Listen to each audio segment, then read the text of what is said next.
En este programa queremos no dejar afuera las noticias más importantes que tienen que ver con la ciencia de la semana. Esto es lo que pasó.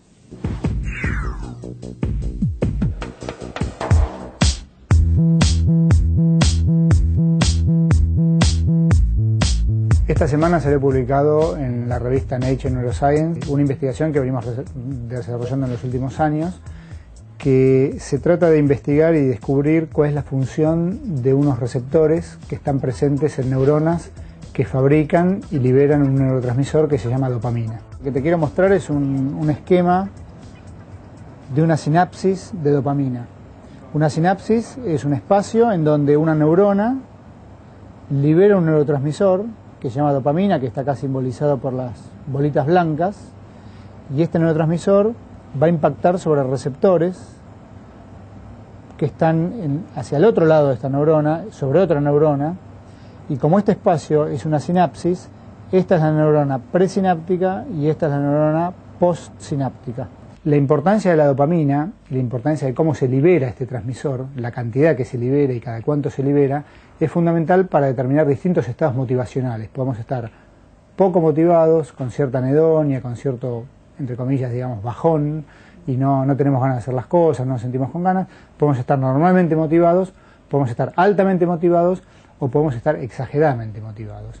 Y la motivación excesiva, exagerada y persistente y descontrolada para tratar de conseguir objetos de deseo es lo que vulgarmente se llama como una relación compulsiva con el objeto de deseo. Se sabía que existía esta molécula, que es el autorreceptor de dopamina, y que había evidencias que indicaban que este autorreceptor, que la estimulación de este autorreceptor, limita la liberación posterior del transmisor. Y ese fue nuestro trabajo, estudiar cómo funciona esta molécula, cómo esta molécula controla la actividad de esta neurona y cómo esta molécula controla la liberación de la dopamina en este tipo de sinapsis. Para esta investigación, el equipo dirigido por Marcelo Rubinstein trabajó con el primer ratón mutante de Argentina. En el caso de nuestros ratones mutantes, en donde le eliminamos este receptor, no está este control inhibitorio y esta neurona dispara y dispara y dispara y dispara a altas tasas, no atenúa sus impulsos nerviosos, no atenúa su nivel de liberación y la concentración de dopamina, la cantidad de estas pelotitas blancas que se encuentran en este espacio sináptico aumenta considerablemente y entonces el estímulo que reciben estos receptores postsinápticos es mucho mayor. La importancia de conocer estos mecanismos abre nuevas opciones para tratamientos de adicciones y otras enfermedades del sistema nervioso.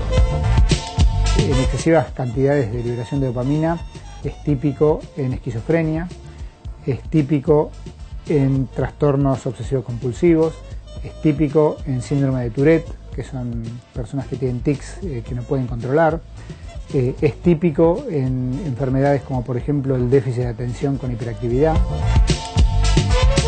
Somos el primer grupo en el mundo que ha logrado estudiar in vivo un autorreceptor en el cerebro.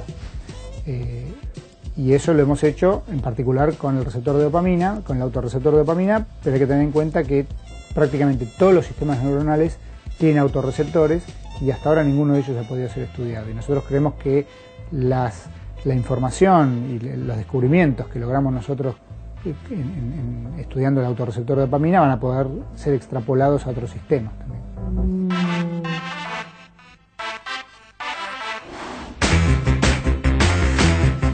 Se lanzó Tecnópolis, la mega muestra que propone una invitación al futuro. Un átomo gigante hecho con LEDs, una visita por la Antártida, un reactor nuclear, son algunos atractivos de la muestra que se podrá visitar hasta el 22 de agosto en el Parque del Bicentenario.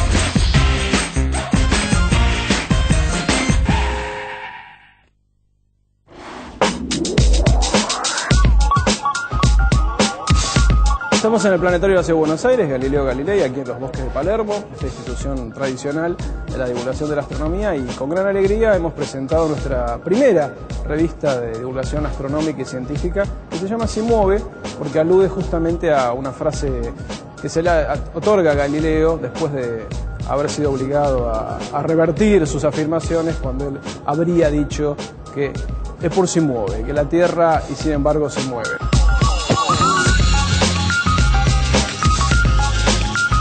que nos estaba faltando era una revista de divulgación científica, no una revista para especialistas, sino una revista para el público en general, para todos aquellos que nos visitan año a año. Tiene contenidos muy variados, desde guías de observación del cielo, para aquellas personas que quieren introducirse en el tema de la astronomía puedan hacerlo de una manera muy sencilla.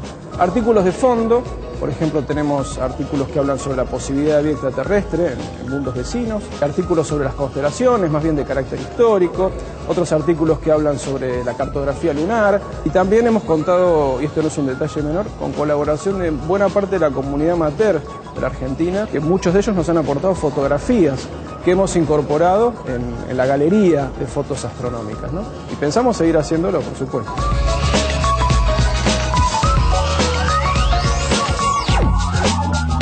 También queremos invitar a participar a científicos, a investigadores de la Argentina o del mundo, para que cuenten su tarea, sus logros, y también contribuir para la popularización de la ciencia, que es uno de los objetivos que tiene el Planetario de la Ciudad de Buenos Aires.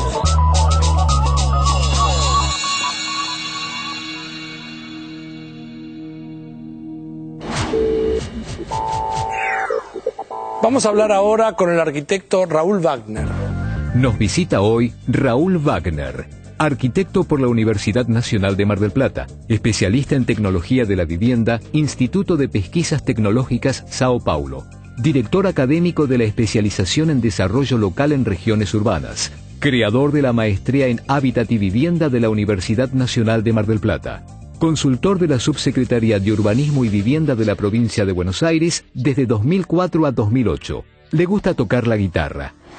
Raúl, me anoté algo, sabiendo que lo iba a entrevistar a usted hoy, y porque mientras leía los datos, etcétera, sobre su trabajo y sus trabajos, a mí me resulta muy interesante hablar con una persona que creó o fundó una maestría, quiero leer bien, en Hábitat y Vivienda en el año 97, como si alguien hubiera anticipado 14 o 15 años antes lo que estaba por pasar. Entonces, si uno tiene que hablar de ciencia, no se me ocurre mejor manera de presentar una ciencia cualquiera diciendo que el hombre se defiende a través de la ciencia para tratar de predecir y mejorar la calidad del futuro. Evidentemente usted, cuando pensó todo esto, es porque se imaginó que iba a pasar lo que terminó pasando. ¿Estoy haciendo una lectura razonable? Yo creo que sí, porque el campo del hábitat, podríamos decir los estudios del hábitat, había tenido ciertos desarrollos en la década de 60, 70 con aquella universidad ahí donde empezaron algunos pioneros y bueno, y luego obviamente en la etapa del proceso eso murió, y en la democracia creo que en los primeros años, en los 80, comenzamos a trabajar en el tema. De un campo difícil de definir disciplinarmente, obviamente que es un campo transdisciplinar, interdisciplinar o como querramos definirlo. Creo que hoy sí ha madurado. Hoy obviamente yo ya hace 10 años que trabajo en la ciudad, nuestro objeto de estudio es la ciudad. Y obviamente que yo siempre tengo ese sesgo que entro por habitar la ciudad, ¿no? Otros aspectos, transporte, otros aspectos no entran en mi concepción, salvo indirectamente, pero el foco está puesto ahí. ¿Habitar la ciudad en forma genérica o una ciudad en particular? No, la ciudad genérica. A ver, como campo. El objeto más complejo que produce el hombre es la ciudad. Piense, el más complejo de todos, la ciudad es el más complejo. Y es un producto social, de una construcción colectiva. Y creo que lo que nosotros trabajamos es, obviamente, el objeto central de análisis en todo esto es las características que adopta la urbanización. Ahora, ¿a nosotros nos sale ciudad o alguien planifica la ciudad? No, la ciudad es un proceso de producción colectiva. En realidad, pocas veces en la historia la ciudad está planificada. Tiene unas reglas que están basadas o en la economía o en el modo en que el hombre fue transformando la naturaleza. Piense que es el objeto artificial más grande y más complejo. Pero a su vez, hace 100 años, solo el 10% de la población mundial vivía en ciudades. Hoy es más del 50%. Atravesamos la barrera del 50 hace pocos años.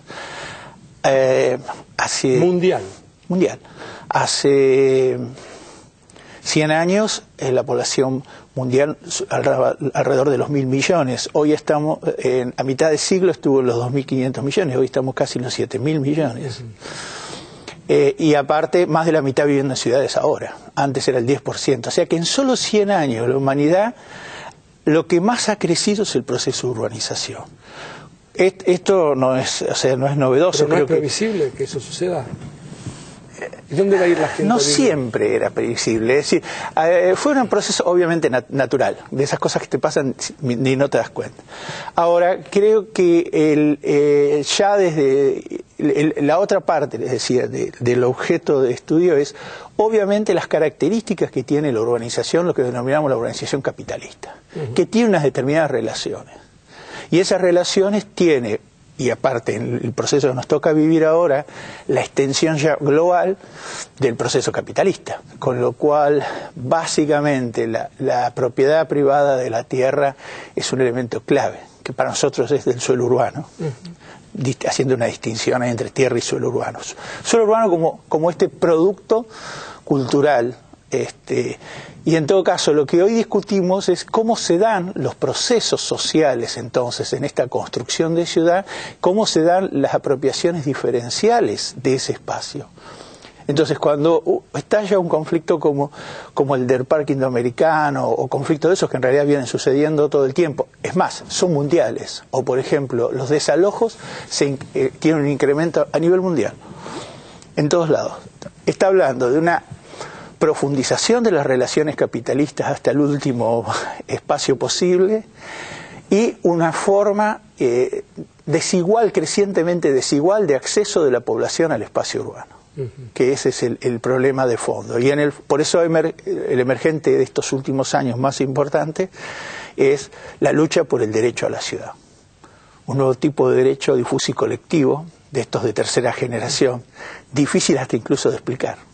¿Y esto fue una emergente, fue lo que pasó con el parque indoamericano? Un emergente que es parecido al que ocurre en muchos lugares del mundo, pero que está particularmente agravado en Argentina en este momento.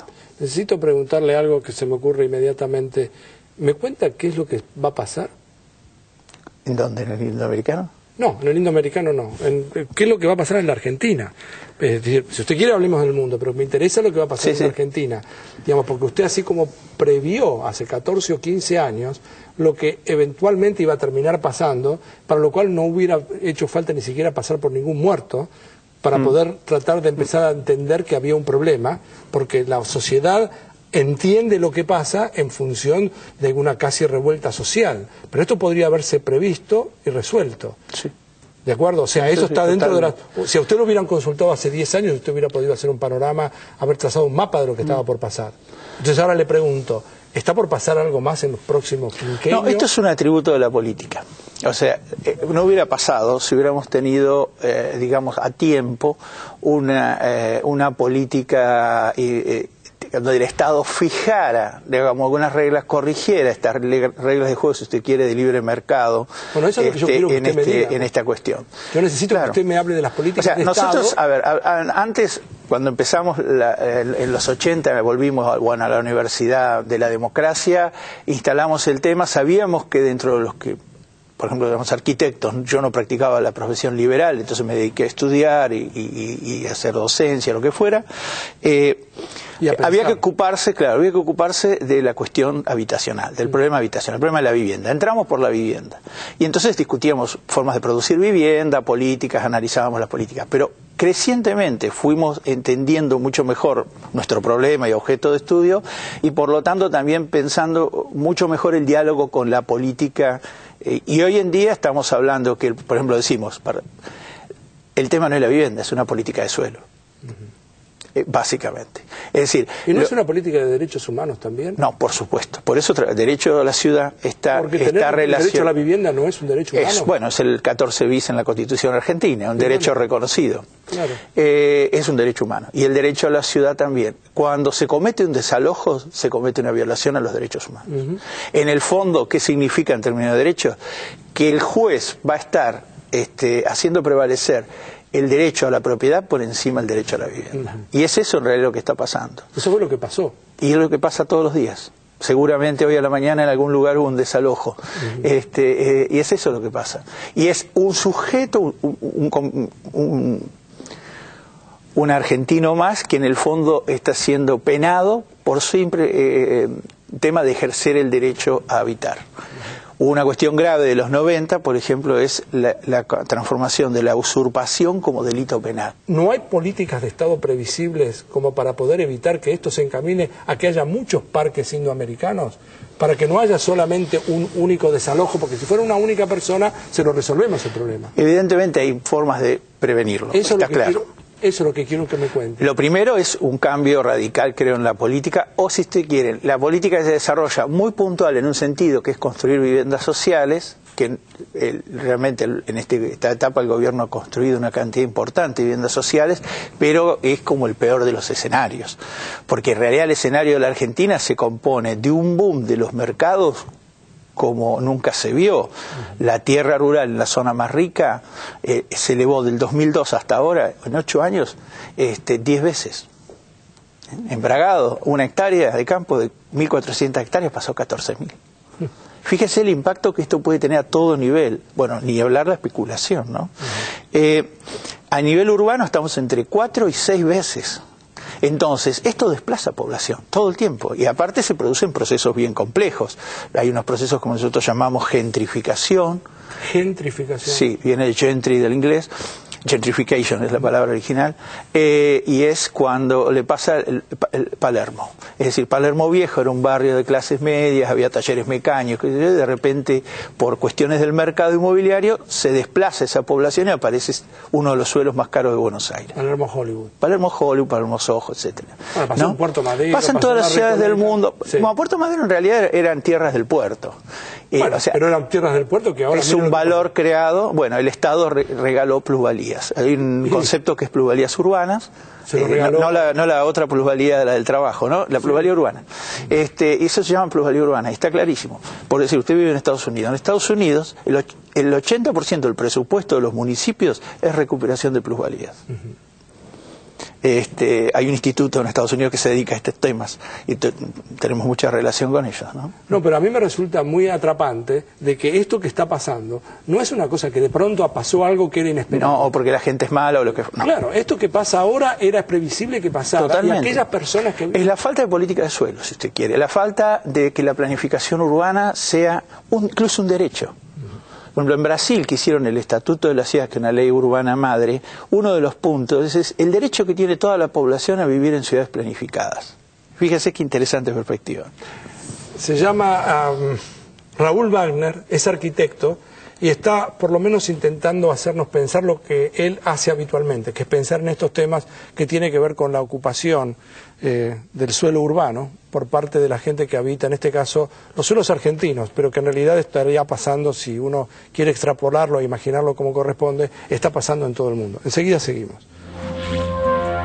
Después de la pausa seguimos conversando sobre arquitectura y políticas de acceso a la vivienda y viajamos a Tucumán para conocer qué es el yogurito.